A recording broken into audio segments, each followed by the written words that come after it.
You ask me what's our business about? It's not complicated. It might not be easy, but it's not complicated. It's about how you make people feel. Yeah. And if you make people feel loved, and the Caribbean is about one love. Everybody needs a dose of the Caribbean. Welcome to the Luxury Travel Innovators podcast. I'm your host, Adam Deflorian, founder and CEO of AZDS. Let's take off.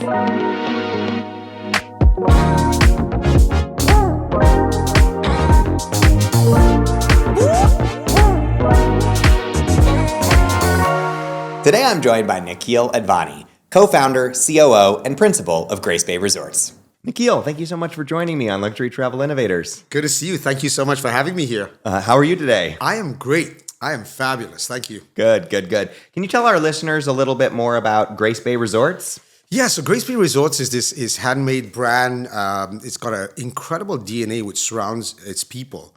And it really started that way. About 20 plus years ago, I met my partners in Turks and Caicos. It was a chance meeting, actually, because I was looking at flying in to look at a different resort in Miami. And when I said, okay, I didn't want to do that, he says, okay, I got this guy who wants to meet you. I was like, who? What is this about? Just kind of, slightly unplanned. Yeah. And he says, look, go to the Caribbean for a couple of days. Go to Turks and Caicos. I was like, where? Turks and Caicos. So I said, okay, I'll ask some friends. They don't know what it is. Nobody knew where Turks and Caicos was. So I said, okay. Went down and met my business partner, Mark. They had just acquired what year was Grace this? Bay Club. This is early 2000s. Okay. So 04, All right. early 04. So went down, met with them, and there was this incredible energy. Firstly, the two of us hit it off. I think that was the first thing. Secondly, I think there was so much potential. This was the best beaches in the world that I've ever seen. And Mother Nature had blessed these islands with these incredible miles of beaches, right? Wow. And then it was the people. People, I felt, so welcome. And it was a small little resort with 21 suites. At the time, I was the hotel manager at Raffles Hotel in Singapore, Okay. where we had 800 staff. Here, they had about 30 or 40 staff. Okay. But it was very, very interesting. There was definitely tons of potential. And this was an opportunity to move into ownership versus just in the management side of things. And I had been with Ritz-Carlton for just under 10 years, opening a whole bunch of properties in Asia and in the US, because it was a major growth period. So, coming into a smaller property, coming to the Caribbean for the first time. And one of my first questions to Mark was, dude, do you want somebody who has no experience in the Caribbean? I hear this is pretty unique and, you need a couple of skill sets that are different from Singapore or New York or Osaka. And he's like, no, I think you're going to do real well. And that was a gut feel, and that's how it started. So Grace Bay Resort started with this 21-suite hotel. It was the first luxury property in the Turks and Caicos. Okay. The earlier owner who sold it to us had built it. He flew all around in his private plane, all around the Caribbean. His name was Klaus Kreis. He was a Swiss gentleman. Okay. And he wanted to build a great residential community, actually, not a hotel. Okay. And he flew all around, found Grace Bay, and at the time there was nothing on Grace Bay. I've got a picture where it's just this property which he built in 93. Opened in 93, actually built early 90s, and there was nothing on each side. And this were these powder white sand beaches, tons of turquoise colors in the water, that's the same thing as it is today. But obviously there's a lot more going on. Yeah. Now, how has the property expanded since then? Right. So I think what we wanted to do is take this same DNA that he had created, which is so special, and add a family-friendly section, because that was an adults-only section. Okay. So when Grace Bay started, this was not a family-friendly sort of environment. Mm-hmm. And Mark and myself talked about it, and we said, you know what? I've come from the Ritz-Carlton background, and there we do a lot of families, and there was nothing like that in Turks and Caicos. So we created the villa section, which is the family-friendly section. Okay. And then we took it to the next level with one of our partners who said, everybody's doing just a little bit more. Uh-huh. We're going to jump it 2 levels and create the best real estate and hospitality product in the Caribbean. Uh-huh. So everybody was selling real estate at that time, probably about 1.52 million was you could get a beautiful, gorgeous unit. And we had a great construction company who was able to deliver world-class standards. They were mainly for the UK and had local subcontractors. So the estate was a hotel within a hotel. Okay. That's what sort of took it to the next level. And in 2009, we completed that. And then this was a world-class resort. It was a $250 million sort of capitalized value. Mm-hmm. And it was just, every suite was oceanfront. Oh, so wow. you create an environment where it doesn't matter which suite you take, whether it's a junior suite, a 1-bedroom, a 2-bedroom, a 3-bedroom, or a 5-bedroom penthouse. Everything was oceanfront. And that was what the uniqueness of, Grace Bay was. And talking to Emma recently about, the branding of it, Grace Bay is all about the front row, because Herman, who is the Forbes Travel Guide CEO, he's been a good buddy for 30 years. We were opening Ritz-Carltons together. And he said, look, what you have, nobody has. I've been in the Caribbean. I've looked at a whole bunch of resorts. You have one row on the beach for all your guests. They don't have to get up early in the morning, put that magazine down. And I think that's sort of been one of the calling cards that has kept us, ahead of, a lot of the different properties around. And also the other thing is the people. In the end, you can have the most beautiful resort. It's about people that just come true to you and how they emotionally connect with our guests or ourselves. I had that same experience. Now, how do you get to Turks? What's the best way to get there, especially from North America? So there's direct lift all over the East Coast, also from Dallas. So you got all the way from Boston in season, direct, New York, a couple of different airports, direct, Miami, of course, a couple of different airports, Charlotte, and then all the way through the East Coast. You also have Chicago. You also have Dallas, and we're looking at, probably introducing something from LA at some point. And then a whole bunch of different flights also from Canada. And the UK, of course. And that's another big advantage for Turks, right? Is that you can bring full-size aircraft like mainline 737s and Airbus A320s onto the island, right? So exactly. You don't have to connect on a smaller flight like you would in St. Bart's. You're totally correct. Okay, that was a major advantage. I had some mentors from the Four Seasons hotels before I went, and one of them opened their resorts in Punta Mita. And he gave me a lot of good advice. He says the two things that you're going to be successful about is you need to organize airlift, and you got to have your people just love. Those are the two things that the Caribbean people love. So that was easy. Yeah. Then figuring out the airlift. And I think what you'll see in Turks is we were following the usual seasonal model where you had business come in December and then close out by Easter. Oh, that's a short season. And then you cash flow managed for the 8 months until the season started again. And we sat down together and we said, okay, this is not, I'm not going to stay and do this. That doesn't work. Although that's how the Caribbean survived. And we worked with the government, the airport authorities, and we put a team together that said, let's proactively go get flights for the summer. Wow. Okay. And that was also thanks to Peter Greenberg, who when he saw this, he's like, the U.S. is not just the key cities. We've got huge, number of people who want to be in the Caribbean. And so over time, we negotiated flights as a collective. And that was very difficult in the Caribbean. If you talk to the tourist board in one country or one island, and then you'll have to talk to the hotel association separately, and then probably get to the airport authorities, and hopefully they all came together. And so the proactive thoughts of our government were, let's go together. And so that was really game-changing in the Caribbean. And it also helped us during crisis moments because we worked together, we were friends, and we had structures of how to communicate. And in a crisis, that's the first thing you need to do. 100%. So that's great. And the family approach that you created at Grace Bay, what are some of the activities and experiences that you created and brought to the resort? There are a lot of them because we just had about 25 kids. So we had some press and some top travel professionals come in, and we said, bring your kids. And Emma, who's our vice president of marketing, and myself, we had our kids sort of as mentors and giving ideas to kind of set that up. And Jack Eason is really the one from Embark Beyond who gave us this incredible idea. So we have everything from day activities, from beach activities. They've got, canoeing, you've got, paddleboarding, and you've also got a whole bunch of activities where there's art and sipping mocktails and glow parties. It just goes on.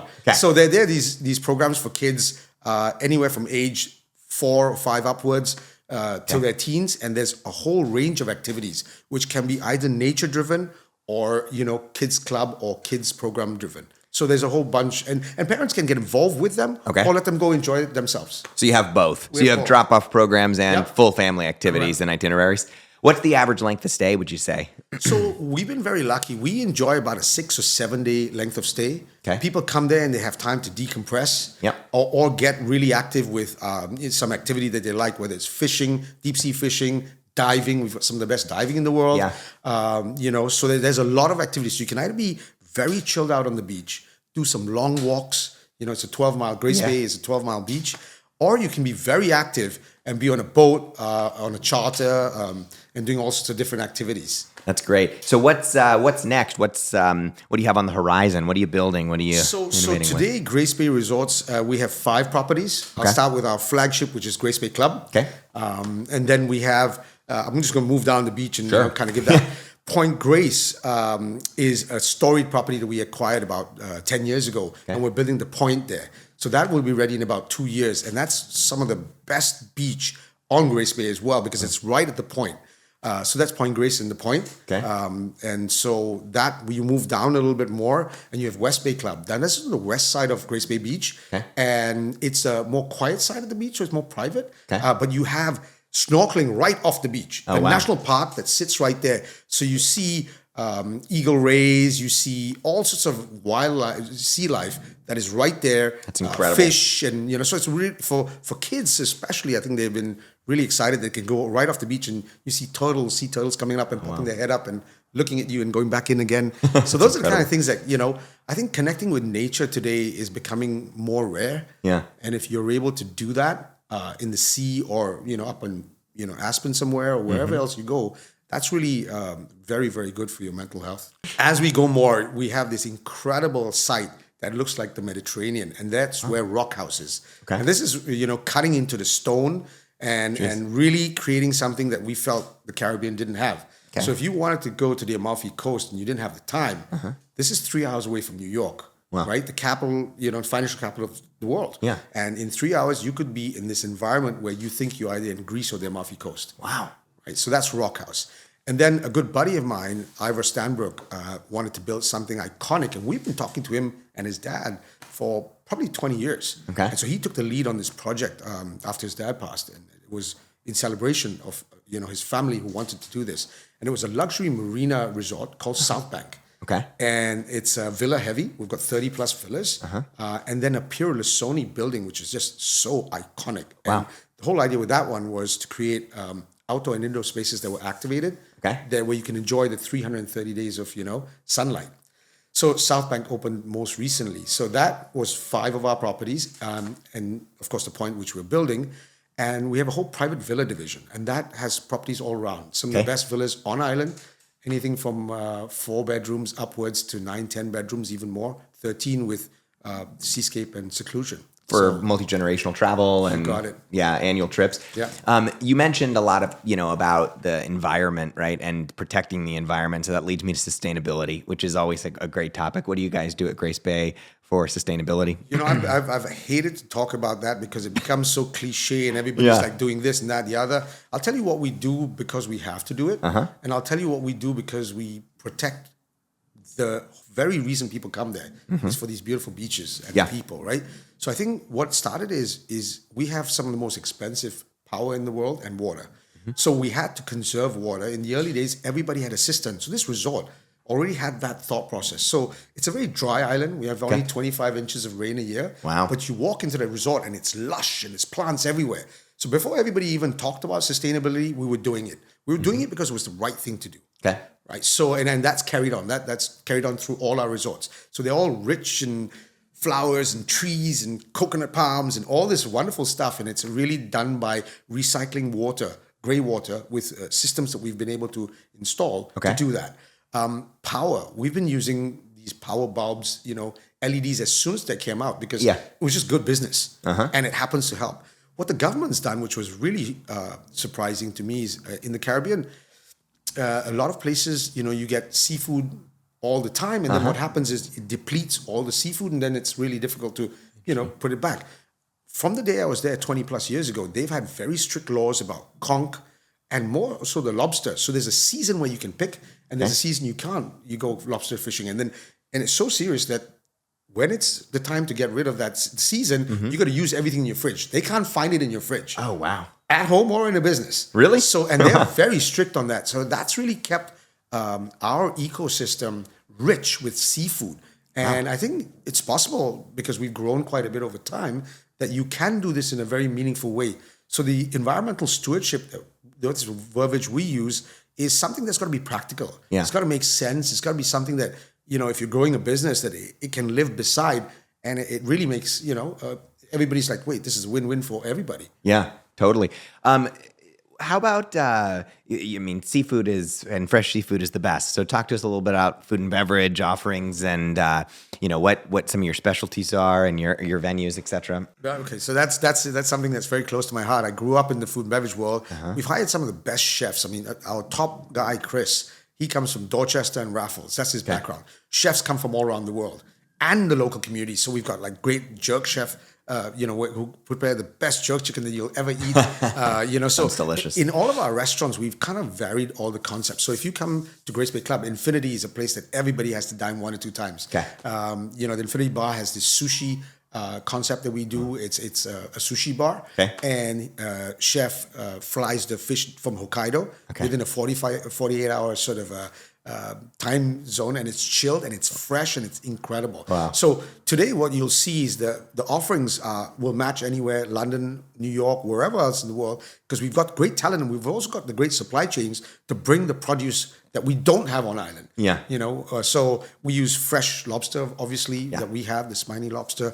We use grouper, conch, snapper that we get fresh on island, but we also bring in speciality depending on what the cuisine is. So you have Infinity Bar, as we said, it's a sushi bar. It's an international menu that, has great steaks. We actually go and pick our suppliers in the US and wherever else in the world. Steaks Wagyu comes from Australia as well. Wow. So we're in this situation where we can pick the best around the world. Then you move down, Grace's Cottage is modern French. It's really a quaint restaurant, cool, really bar with amazing cocktails. Then you move on a little bit more and you have Vita, which is at Rock House. Okay. Now, this is Mediterranean. This is like you're in Italy. And so my good buddy Crescenzo, who owns the Santa Caterina, which is this storied property in the Amalfi, he's brought his Michelin chef a couple of times to work with our chefs so that we can create authentic dishes. So you feel you're from there. So that's really cool. And then our latest is Lua. And Lua, we have the chef, the executive chef used to work at Sandy Lane in Barbados. And so he's brought the whole seafood sort of fresh seafood, sashimi, and all that kind of, where can we get the freshest? How can we make the experience so unbelievable that you feel, whether it's an oyster that you're eating, you feel the sea, or, you feel that the lobster is fresh and it's got this crisp on it that just, that has just been brought in this morning from the fishermen. So that's amazing. the kind of concept in Lua. So those are the 4 top restaurants that we have, and it's something you'll be able to try when you're there. And then how about your wine and beverage program? I'm sure it matches. Yeah. So that's grown. I mean, I think when we started, we were not getting a lot of wine, and Gilly, who owns the company, I got to give him tons of credit for really driving that in the islands.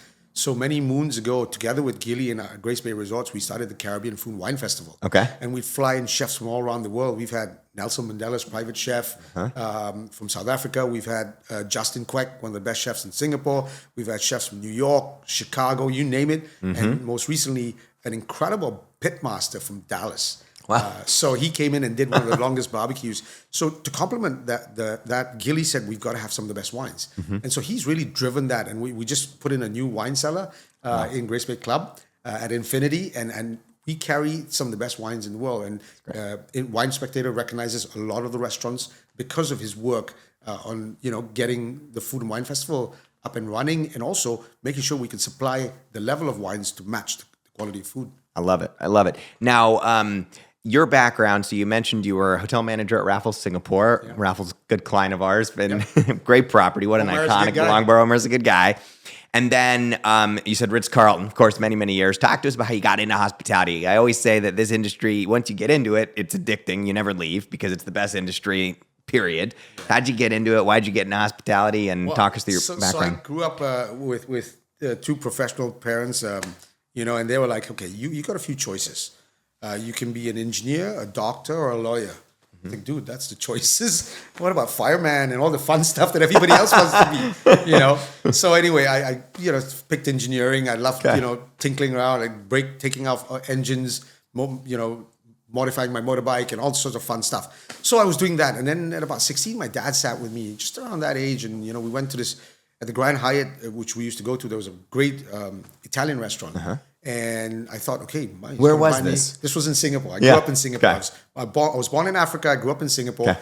And he said, let's go for dinner. And so I said, great, this is going to be something good. I'm 16. Oh, he's going to get me a car like all my friends. This is what it is. So I went and researched and I said, okay, he's very pragmatic, and she's like, I said, everybody's getting like BMWs and all that. I'll get a Toyota. Okay. He's gonna be so impressed. He's gonna be thinking, okay, this kid has his head screwed on correctly. I'll Toyota's a secondhand Toyota, and Low maintenance, good car. Yeah.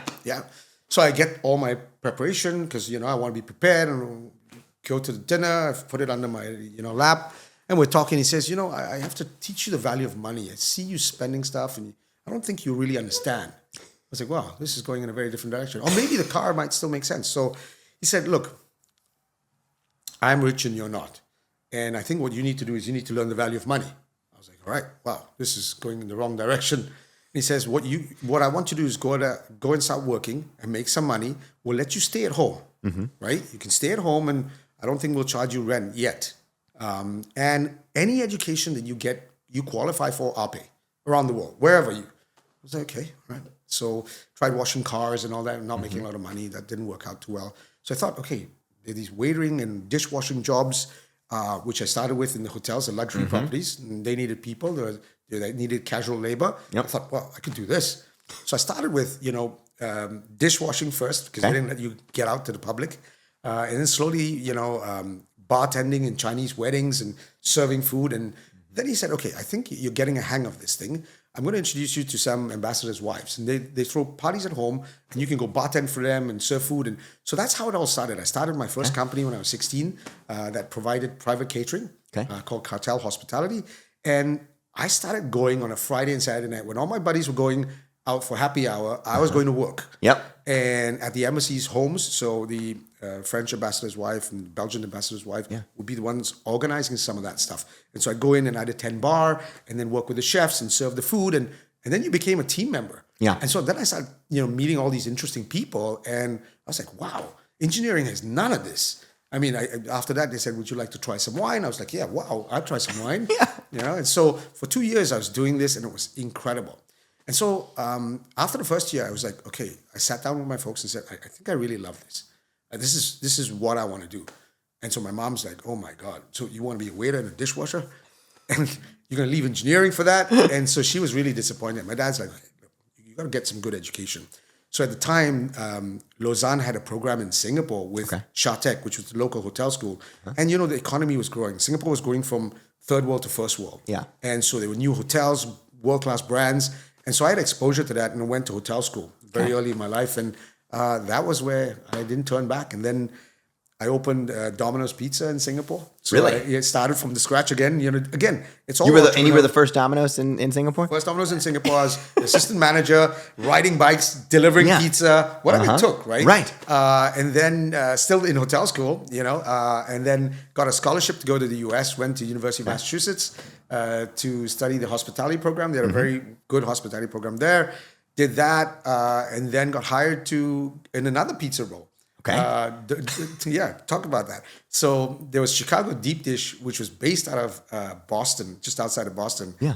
And Pizzeria Uno, they wanted me to take care of the flagship property and be on the turnaround team. So did that for a couple of years, and then somewhere along the route went back to Singapore and got hired at Ritz-Carlton to open the Ritz-Carlton in Singapore. And that was sort of a 9-10 year journey, opening properties all around Asia, because Ritz was in this amazing growth phase. And I think what was so special is probably one of the best training grounds, because at the time it was Ritz-Carlton all Four Seasons, and we had friends in both. Yeah. And Ritz-Carlton, you had Horst Schulze, you had Hervé Amler, all the guys that are the legends of the business, right? And also, I mean, I'll go on to say that, mentorship is really how I was able to grow in this business. People who are great at what they did, James McBride, who's here, Herman Elger, who's here, all these guys who we open hotels together, they take a special interest and really help you grow within. And I think another guy called Gerard Van Grinsven, he was the VP of Food and Beverage, he said, okay, I was 26 years old, I was supposed to go to Osaka and be assistant F&B director, but for whatever happened, they were opening Malaysia well in Kuala Lumpur, and they lost the F&B director. So I get a call, and you got to pack your bags and just go. That's how it works. So he says, come to Malaysia. He said, I said, I'm going to Osaka in 2 weeks. Do you really want me to come for 2 weeks? He says, come to Malaysia, pack your bags and come. Got there, and then I met the GM, James McBride. He's just one of the most talented guys, right? And he says, okay, they've done the interview. The owners met you. You're going to be the food and beverage director. I was like, guys, how am I going to do this? Yeah. I don't have the experience. These guys, and at that time, I was 26 years old. And I was the only Asian dude, right? Because you had to be French, German. Yeah, and then you had of a few course. Italians in the food and beverage kitchens. And they're like, no, you can do it. And all these guys were so supportive. And I think that's what we see in this industry. And it doesn't matter what company you're from. Even today, if you're, a part of this industry, there's always going to be somebody that's going to guide you and coach you and 100%. help you out. And that's why you said this is one of the best industries in the world. So that's how I got into it. I love it. So through hard work, dedication, and then pure growth. I mean, you worked your ass off, and then A whole bunch of luck, Yeah. mentorship, and better hard work. Yeah, you gotta. I mean, luck is a skill not a lot of people have. So Yeah. it's key. Still, it has to be part of it. But really, it's hard work and perseverance, and Yeah. that's pretty impressive. Do you ever get that Toyota? Yeah, I had to pay for it myself. Yeah, sounds a So lot it was like my A story. few years down the road, it didn't Yeah. happen at the time that I thought it would. And years after I told him about it, he was cracking up. He said, if you proposed it, I might have thought about it, but that was not the lesson I was teaching you. Yeah. So good you didn't. You were like this. You read the room. Yeah. It's another key Thank God. hospitality. Thank God. And then after Ritz, then it was Raffles in Yes, Singapore. that was Raffles in Singapore. Before you co-founded Grace correct. Bay. That's correct. Nice. How do you like living? I mean, we talked a little bit at a meal together about family. Does your family love living in Turks? Yeah, it's great. It's very Your kids? special. It's an incredible location to grow up because you're Yeah. close to nature. There's not a lot of consumerism around you. Mm-hmm. They go up still playing how I grew up. Outside They sent you outside. Yep. And when it was meal periods, you got called back in, and that's what they were able to do.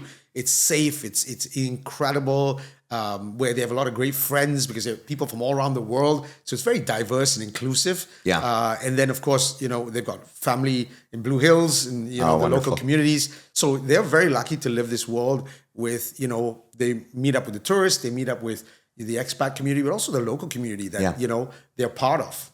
That's amazing. So you were, of course, mentored in this industry as we all do. How do you mentor new upcoming hoteliers in the industry? It's the gift that keeps on giving. When you realize, even today, I've got 10 or 15 of my mentors who are in this industry or YPO or, like my dad was a great mentor of mine. And so this is the stuff that you learn and you just do. Okay. So I mentor a lot of our team members. And it's about taking a personal interest in people and showing them the route and showing them, hey, you're going to make mistakes and that's okay. In our company, we don't mind you making mistakes, but you want to use those as learning opportunities and growing. And I think everybody's telling me about different generations, they act differently and all that. I think it's all about human beings. It's about human connections and emotional attachments. And if you really care for someone and you show that, they're going to want to grow. Everybody wants to do better in life. And we've seen that. So I was just talking, I got a message this morning and Watson's like, hey, where are you? I don't know where you are. I said, hey, I'm on a business trip on France. Can I meet you next week? Because I flew back from the UK. And a lot of Turks Islanders go to the UK because it's part of the British community. And he had stopped school for a while and wanted to come back to work with us. He wanted to make some money, but he was doing accounting. He was doing really well. Yeah. And so I said, okay, I want you to work with us. Of course I do, because he's got this incredible personality. But Watson, he's got so much ahead of him. So I had to, make a decision to mentor him in accounting. And I want him to go back and complete his degree and then come and work in our accounting team. Yeah. And, run the accounting team someday. For sure. Yeah. And he has the potential, but he's just this incredible human being that connects with all our staff and all our guests. So, mentorship's about sometimes not what you need, because we need 10 Watsons in our business. Right. But I know he can do so much more. So we want to get him back on track to go back to the UK. And he laughs at me and we talk. And slowly I'm getting him back on that track. And so, and then we got Franklin, who joined us from Jamaica. He heads our whole personal concierge team because, personal concierge is about, personalized service, making it the wows. Yeah. In every place that you go, you want to have these wows. And should you have an issue or a glitch, we want to be able to take care of it on the spot. That's amazing. It was interesting because one of my mentors once told me that it's not about training, it's about development. So it's people development. Sounds like you guys just invest in developing people, whether they're locals, whether they're coming from abroad, right? It's just that's part of the culture, right? Yeah. And that I would assume is part of also why you have what's your repeat guest ratio? Is it quite high? I would guess. So it's interesting. We just talked about that. I was talking to Shannon, the CEO of Leading, of what repeat means. With the baby boomer community, repeat means they came every year. Yeah. And then when we started looking at repeat guest numbers, we run around the 30 or 40%. And then when we started looking at repeat guest numbers, which is every year, we're seeing that Gen Xers repeat means every 3 years. Wow, okay. So that number changed. And so I think we're redefining what repeat guest means. And then with the next generation, it's going to be different as well, because they want to see the world. They want to go everywhere. Right. There's also a circuit that people take. If you live in New York City and you're on Wall Street, then in the summer you're going to Europe. In the winter, you're going to the Caribbean.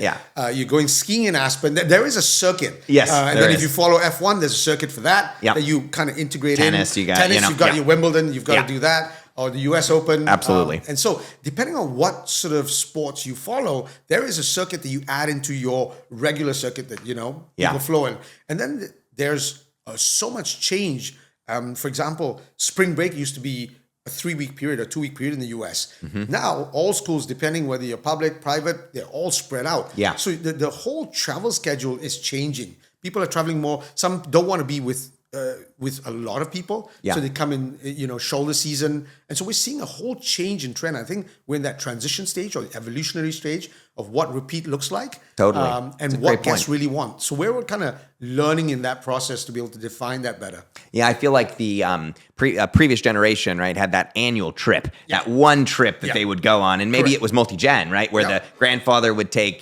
kids and grandkids and great-grandkids to one particular place every single year, once a year. And you're absolutely right. That's evolving. That's changing. And as we see also, right, the growth of other international sports, whether you see what they're doing in Saudi and et cetera, right? But like it's changing, which means people want to also go explore what's new, like these new tournaments, these new, F1 circuits, et cetera. Yeah, very interesting. You mentioned leading. So what's your relationship with leading hotels? So we have 3 of our properties with leading hotels in the world. I think they're an incredible organization that helps you get big brand sort of muscle for small independents like us. And, we've been very lucky post-COVID that everybody wants the smaller boutique brands, the independent hotels, because they create these experiences that are second to none. So I think leading, what it does for us, it's a great marketing, it's a great stamp of approval. But we work very closely with them. They give us insights. They open doors for us, and they're just an incredible organization. And then you have a couple more, a small luxury. We have a couple of properties with them. And there are a couple of other brands that do that. And I think it's really vital for the independent hotel community to have this muscle behind them. And I guess also just from from obviously group business, but then representation and loyalty, right? Correct. So with each of those platforms having the loyalty piece, it's a huge part to bring business. Helps. Yeah, absolutely. Nikheel, thank you so much for joining me. I thought this was a great conversation. Awesome. I really enjoyed it. I always finish with 3 rapid fire questions. Let's do it. I'm very interested to hear your take on this. What personal travel are you most excited about next? Taking the kids to Saint Sebastian to have pinchos. So my kids are 10 and 11. They're kind of foodies. And so we said, we're going to go to Marbella Club probably. We're going to go to a good buddy's house in Nice. We can pick one more location. They're like, Dad, you've been talking about Saint Sebastian. You said you had food comas there and you love the food. So we want to go Michelin there. star capital of the world, right? I mean, you get the Michelin star and you get the Old Town, where it's just good food and pinchos. And just, I think the culture there is just, how do we, from this radius, get the best produce and use the best techniques and share their culture with us through their food. Love it. All right. Well, you got to tell me about that after. I can't wait to hear. The show is all about innovation moving forward, which is the last question I'll ask. But this one in the middle is actually one of my favorites, which is we step back because history shapes how we move forward, right? What do you miss about the glamorous days of travel? I think the glamour is still there. And the definition of luxury changes. Okay. Where it used to be ostentatious. Today, I think it's quiet luxury. Okay. It's experiential. It's how we make people feel. You ask me, what's our business about? It's not complicated. It might not be easy, but it's not complicated. It's about how you make people feel. And if you make people feel loved, and the Caribbean is about one love. And, a good friend of mine Stacy Cox, and told me once, everybody needs a dose of the Caribbean. So it's about how you make people feel. And I think that's really unique. Yeah, I mean, that was Steve Jobs. He said, how you make people feel is far more important than what you make. I totally agree with that. 100% right. Yeah, that's great. What innovation in travel does not exist today that you think should, and it does not need to be technology? Well, I wish I could say this was my idea, but it's not. It's James McBride's idea. And he says, you got to get the first robots in your operation because it's going to happen. And it's counter luxury. You've got all these great people that are going to touch people, but that's going to happen. And with Emma, I'm gonna figure it out, and with the team and all our amazing MDs and GMs, we're gonna figure out, and we're gonna start to Robots introduce are coming in. AI robots in some places, and we might make mistakes, but you know what? If we're not gonna learn and get on the bandwagon and figure it out, because the other industries are moving forward, They are. and we're always gonna have high touch. Yeah. And this how do we make people feel? But there are some tasks that some of these robots can jump in and use a bit of AI and get stuff rolling. So that's what we're looking at. Love it. Thanks, Nikheel. Thank you. Thanks for watching this episode of Luxury Travel Innovators. Be sure to hit the subscribe button so you don't miss an episode. See you next time.